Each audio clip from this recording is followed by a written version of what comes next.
Hello everybody. This is my lecture number 12 on transistor design and applications. And topic of today is about a power amplifier. It's not really much, it's just 5 watts, but it explains a lot of things. It's 5 watts into an 8 ohm amplifier. Okay, let's get started. First, we are going to talk about the DC biasing of this circuit. Okay, so we start first by our differential amplifier. Let's talk about the stages first, probably better than starting with the biasing. You have 3 stages in here. That's the differential input stage, and we devoted a full lecture or maybe more in discussing and describing this stage, this differential amplifier stage. And we have our voltage generation stage, let me call it this way, which is around Q3. That's responsible for generating most of the voltage gain, okay, around Q3. That's my second section. And my third stage is the power stage, which is made of Q4, Q5, and the REs, 5 ohms REs for both of these transistors, along with the biasing, 3 diodes for biasing. So those are the 3 stages. And if I may say, let me add the 4th stage in this amplifier, which is the feedback network. It's made of 100K and a 3.3K, and this relatively big cap, the C2, a 47 microfarad electrolytic cap. Okay, so those are the 4 stages. And if I may add the 5th too, I can say that this decoupling cap, 2.2 microfarad electrolytic type, along with an input resistance or input resistor R1 of 100 kilo ohm. So instead of 3 stages, there are 5 now. Doesn't really matter. The idea is to explain things thoroughly. Okay, let me see now. If you still remember biasing the differential stage, either by a current source or by a simple resistor. And in here is not using a current source because he is not really interested in moving the inputs all the way down or up. He wants his inputs to be very near to ground. So instead of wasting money and time, okay, he just put a resistor in here instead of a bunch of components. And that resistor will do just fine for this case, because he's not interested in moving the inputs up and down in a wide compliance range for the input. That's none of his interest, okay? So he just put a resistor in there, 6.8K, to supply the current for both of these transistors, Q1 and Q2, okay?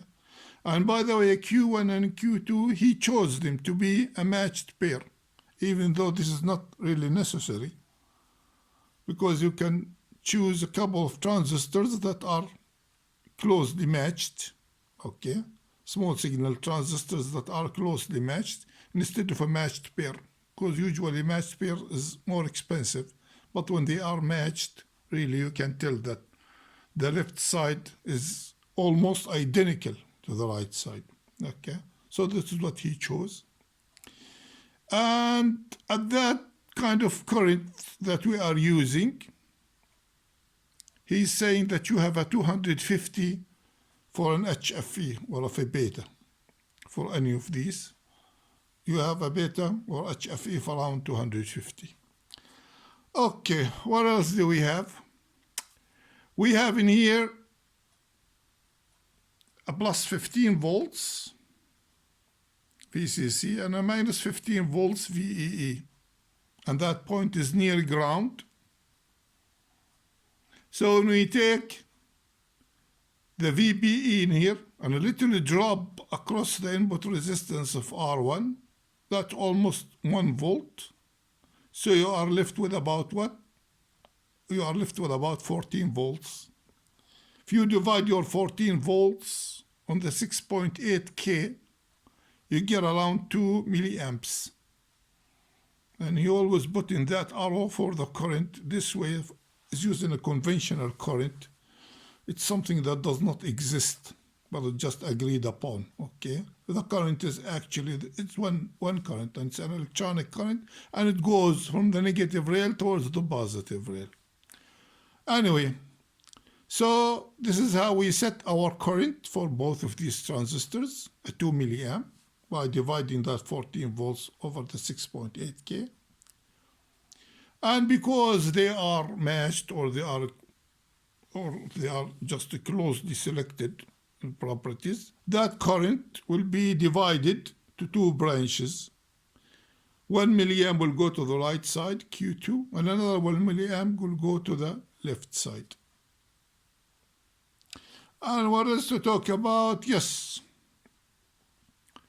Now, since we know that we have only 1 milliamp going through Q1, and that 1 milliamp, when it's divided by about 250 to get what IB is, you'll get something like about 0.4 volts drop across the R1 or the 100K that you have in here. So when you want to see what's happening, just to know that this point is at 14 volts, okay? You want to move, this is the ground, and this is the minus sign and a plus sign, so you go by about minus 0.4, and you go down there by about 0.6 for the VBE, so that means you are minus 1 volt at this point, like it's pointed in here, and you are left with what? With 14 volts out of the 15 that you got down there, okay? And something else too, if you look at the other side, you don't see anything connected to ground. See? Only one side is grounded. And this is the magic of things. Because you have a closed loop. When you have a closed loop configuration like this, that amplifier will make sure that whatever you get in here, you'll get in here without a second ground resistor. So you got your minus 0.4 in here because of the feedback mechanism that you got in here, which is made from the output to the R4 in here, 100K, okay, which is connected directly to the base. Now this transistor in here sees 100K, and this transistor in here sees 100K. And this is a ground point, and this is a ground point. So that's why this terminal is not connected to ground. The output is considered as a ground. Okay. And what else do we have in here? Our milliamp in here, multiplied by the 620 ohms, you get about 6.2 volts. That should be close enough, okay, for the 0.6 volt drop for this transistor, the Q3, the voltage generation. The transistor which is responsible for the generation of the voltage. Okay, and what kind of current do we have in a case like this? We have our 0 volts in here. And let me see, multiplied by the 60 milliamp, which is not really much. So you can consider that all of this branch just about, gonna lose just about 1 volt, something like that. And you get your 15 volts divided by the 1.5K. That gives you about 1 milliamp. So you got 1 milliamp? 10 milliamps. 10 milliamps, I believe. Dividing your 15 volts over the 1.5K, you get your 10 milliamps in there.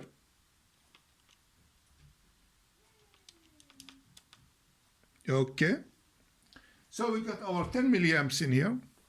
So we have 1 milliamp in here, and we have 10 milliamps going through the emitter and the collector of Q3.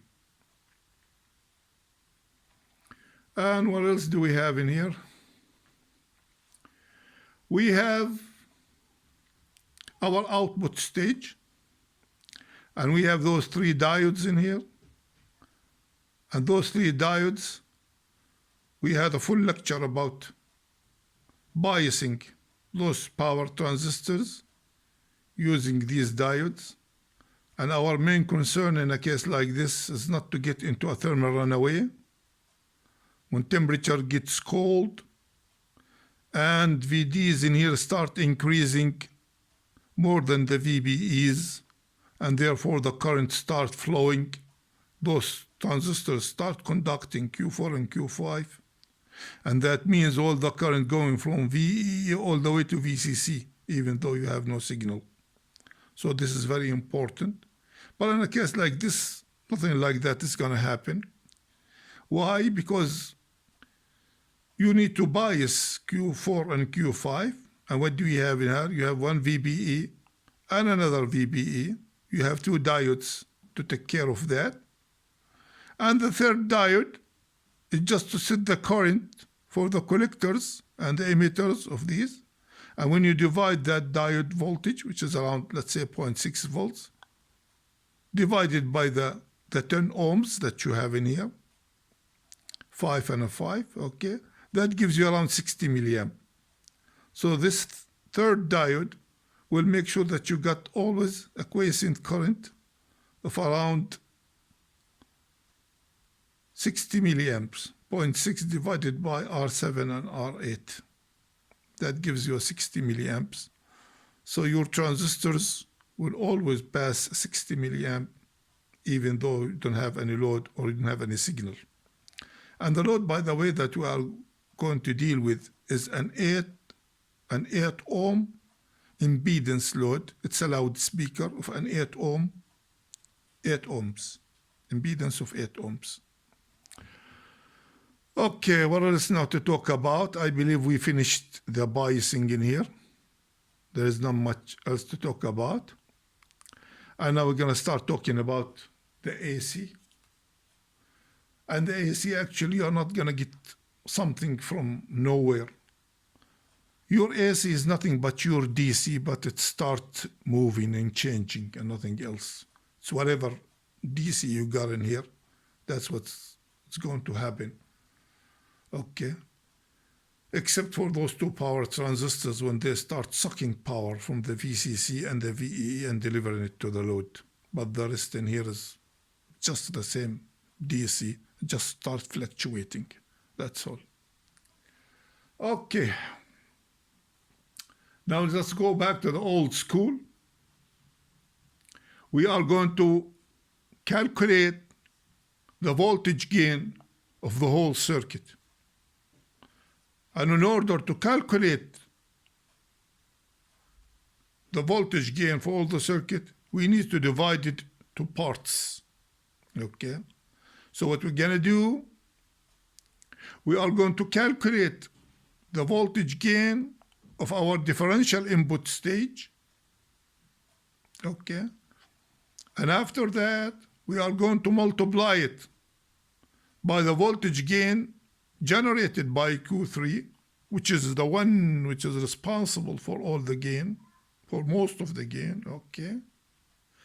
And for the output stage, really, we don't have to worry about that. It's almost one was because they are just an emitter followers.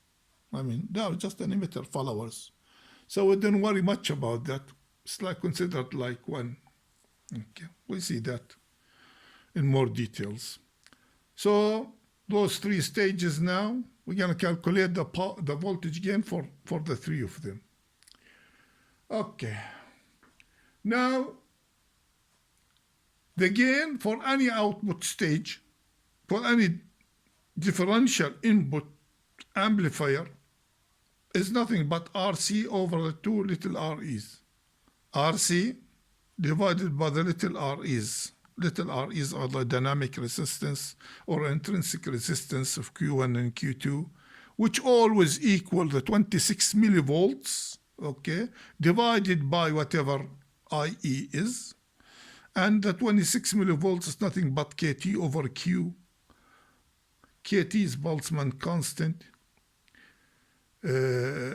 KT over Q, yeah, the temperature is an absolute temperature is in kelvins, absolute temperature kelvins, around 300 degrees at room temperature, okay?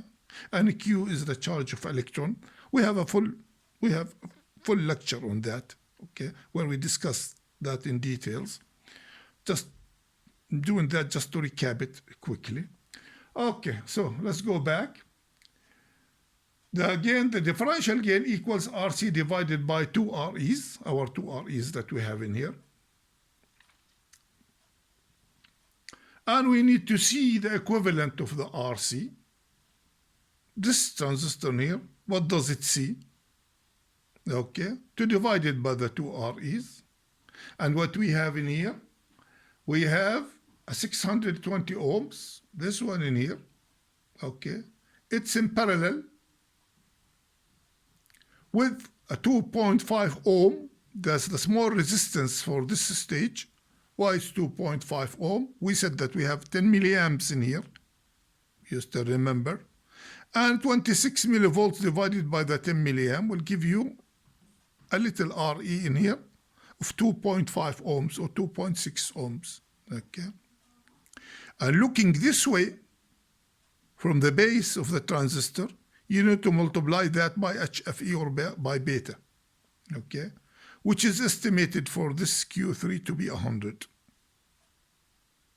or chosen to be 100, or around that. So the resistance looking in that way will be equal to 2.5 ohm multiplied by the 100, okay, which equals 250 ohms in a case like that. And 620 in parallel with 100 multiplied by 2.5 divided by, okay, the two little REs for Q1 and Q2, and that equals to around 3.5. So the gain, the voltage gain for the input differential stage is nothing but 3.5. I mean, when you look at all these components, you start imagining that you are getting hundreds. No, it's not hundreds. It's just 3.5, okay? That's what you get. 3.5 out of those, out of the first stage. Okay, now let's go to the transistor, which is Q3, which is mainly responsible for all the gain. It's Q3.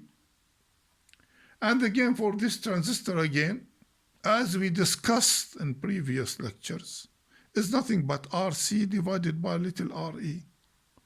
And what does that equal to? That equals to the 1.5K divided by the little RE that we have in here. And that equals to around 600. Now we start seeing some gain. Okay? So this gain is 3.5, and that gives us another 600. And that gives us the gain of the open loop, because as we said, the power stage in here, you won't get a gain more than about 1. So the open loop gain is 3.5 multiplied by the 600, and that gives you an open loop gain of 2100. That's equal to A, because we're going to start using whatever terminology are using for the feedback theory and the feedback mechanism. And they call the open loop gain, in the case like this, we're going to call it A, which is 2100 in a case like this. Okay, now we're gonna start talking about the closed loop gain and what does it equal to, and that's probably just needs another lecture by itself. So if you are not familiar with that, just please go back to any book that discusses the feedback theorem, the feedback mechanisms, and the closed loop for any open loop with a feedback equals nothing but A, which is the open loop gain, divided by 1 plus another A, which is the open loop gain, 2, multiplied by B, which is a fraction of whatever, or a percentage of whatever you are getting or feeding it back to the input. The B is whatever percentage you are feeding the input from the output, just a percentage, how much you are getting and feeding back to the input. That's our B, okay? And our B in a case like this is nothing but our 3.3K, okay, divided by 3.3 over the 100. It's just a voltage divider rule. How much you are feeding the input? You are feeding the input the voltage across the 3.3K, which is nothing but 3.3K divided by 3.3 plus 100K, which equals to around 0.032. Okay, so this is the percentage that we are feeding to our input. That's our B. Okay, probably things like that can explain the feedback theorem even much better than textbooks. Okay, because you see that in actual values and see it how it actually works. Okay, and that's equal to nothing but R5 divided by R5 plus R4. That's if we are talking about the name of the resistors. And they are nothing but also Rn over Rf plus Rn. Same terminology. Now the gain of the closed loop. This is the important that we're going to get to. Our open loop, like we said, is 2100. And to calculate the closed loop gain, it's nothing but 2100 divided by 1 plus the open loop again, which is 2100, divided by, okay, 0.032. And that will give us what? Give us around 30.84. That's our closed loop gain.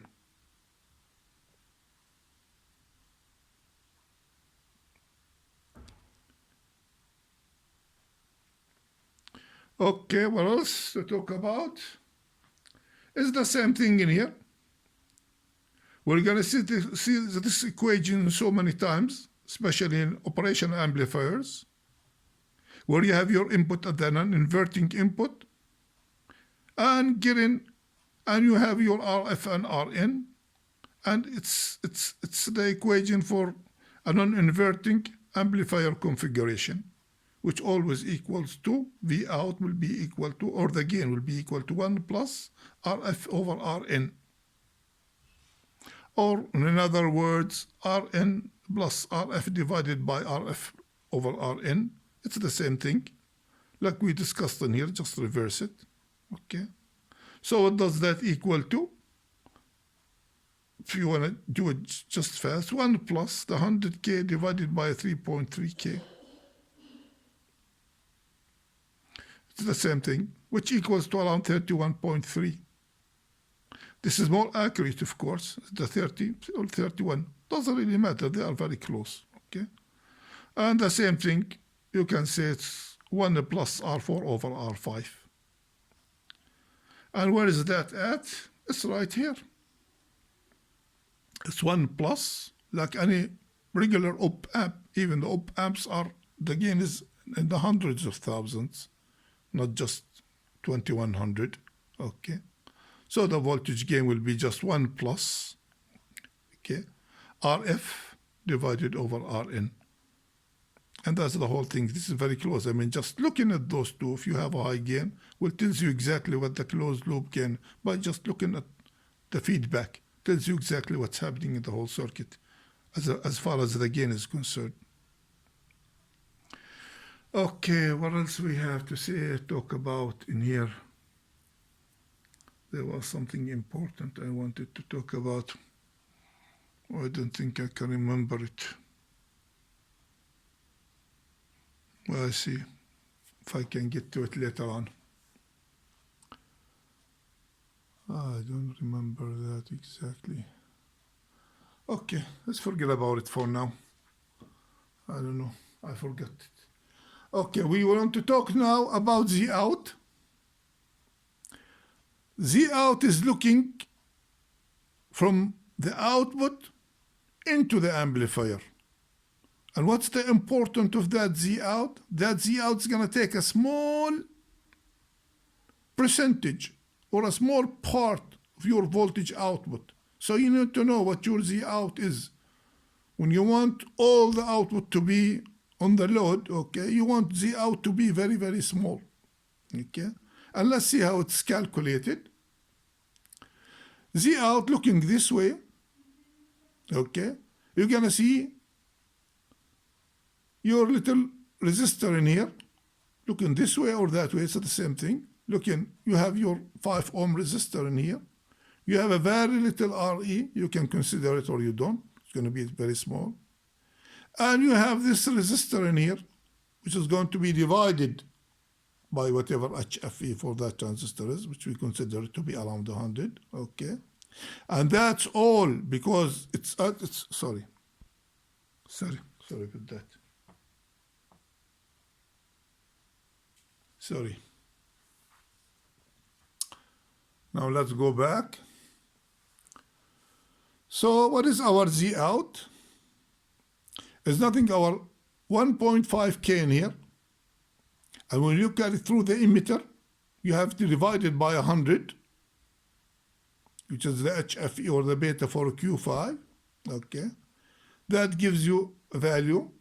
You add that value to a 5 ohm, which is the one in here. So what you see in here, you see a 5 ohm, and you see this divided by beta HFE. And the whole thing is divided into 1 plus AB, which is nothing but called the loop gain. That's the loop gain, okay? Which is in our case, it's will be around 70. We calculate it right now and see how it's done. We know this is 1 to 100. We know this is about 0.032, and we add 1 to it, okay? So this is gonna be around 70. That's called the loop gain. The loop gain. It's around 70, okay? So this is how you calculate it when you are operating in a closed loop gain circuit. And that comes up to what? That equals 0.3 ohm. So whatever voltage that you got in there, you're gonna lose about 0.3 ohms inside the amplifier, and you're gonna lose another 5 ohm drop, which is a little bit big in here. Usually you don't use resistors like these. I mean, these are high in value, okay? Much power is wasted on those, but this is just to explain things. I'm going to lose another power for the 5 ohm, and finally you end up with your load, which is 8 ohm, okay? So you are talking about more than probably 70% of the power already is gone for this resistor and for that little one. And when you got just 0.3 in there, it's in series with the 5 ohm and with our load, which is an 8 ohm, okay? Just to know that. It's 0.3 ohm looking into the output of the amplifier. Now Z in, let's calculate Z in. Z in, calculating it from this side, okay?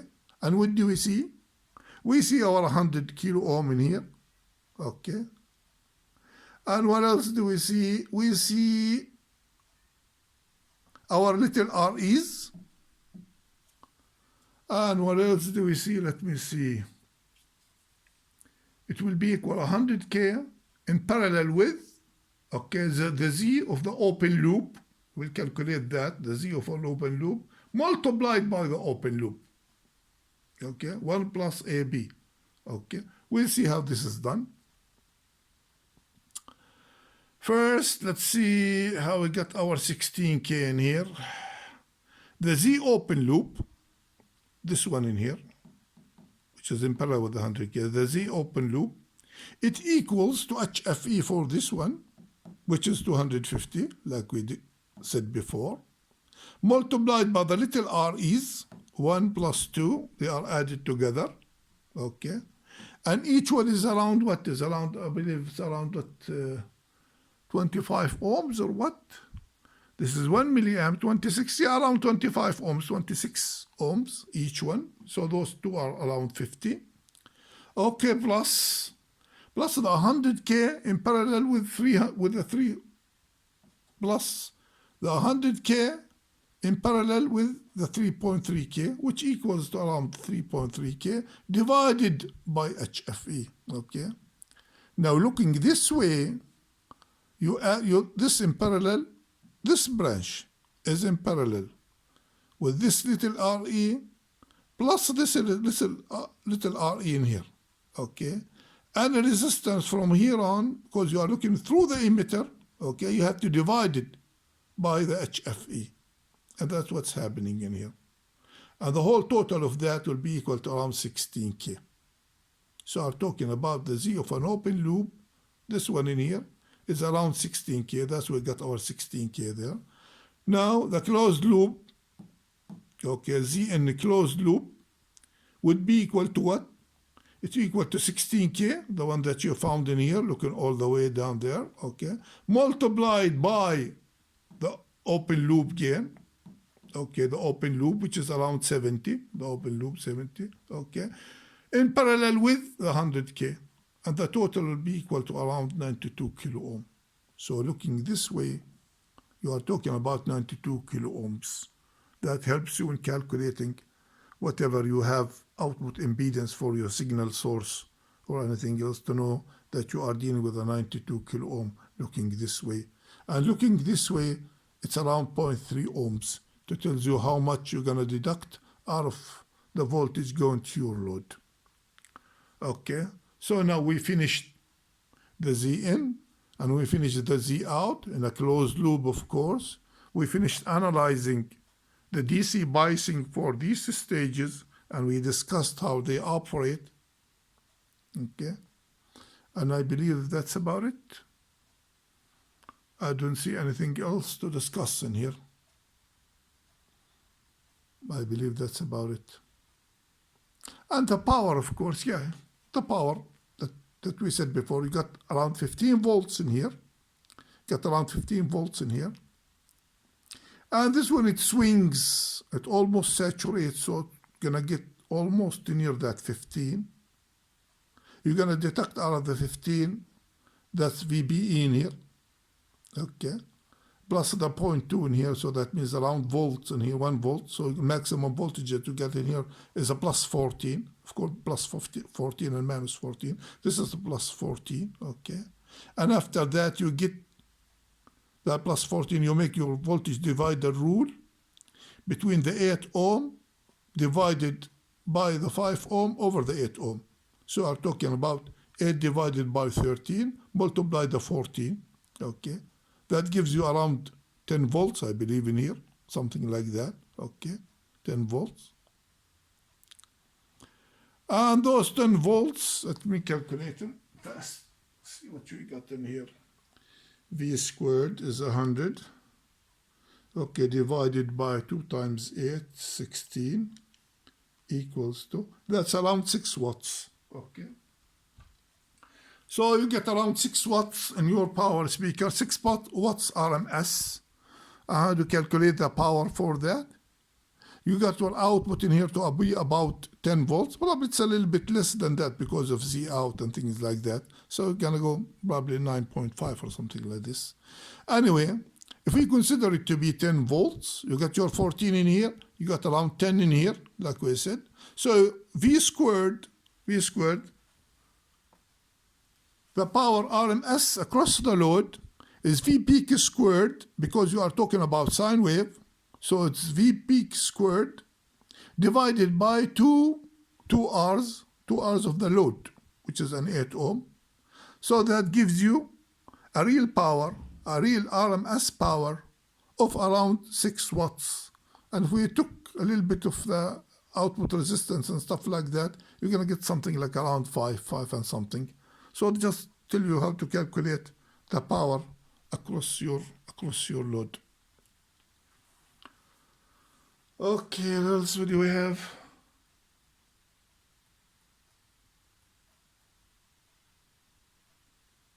Oh yes, this is in our next lecture. I don't want to discuss it right now. I'm going to leave it till next time. This is the schematic of the 723, the notorious 723 regulator. It's from Fairchild Camera and Instruments Corporation. And that's the schematic for it. This is a notorious voltage regulator. It's a variable regulator. And we're going to use all the talents and all the techniques and all the knowledge that we gained in our past 12 lectures, okay, to be able to discuss things like that. And it would be really nice if you followed my lectures from the beginning. You'll be able to analyze things like that. Okay, now we are up to the stage where we are able to analyze what's inside an integrated circuits. I hope we reached this point. And I want now to just thank you for watching the video. And I wish you all a happy day. And please, if you are not subscribed, subscribe. A lot of goodies are coming. I think I'll be giving something like around 100 lectures in the future. So please subscribe, learn, and enjoy it and have fun. Have a nice day.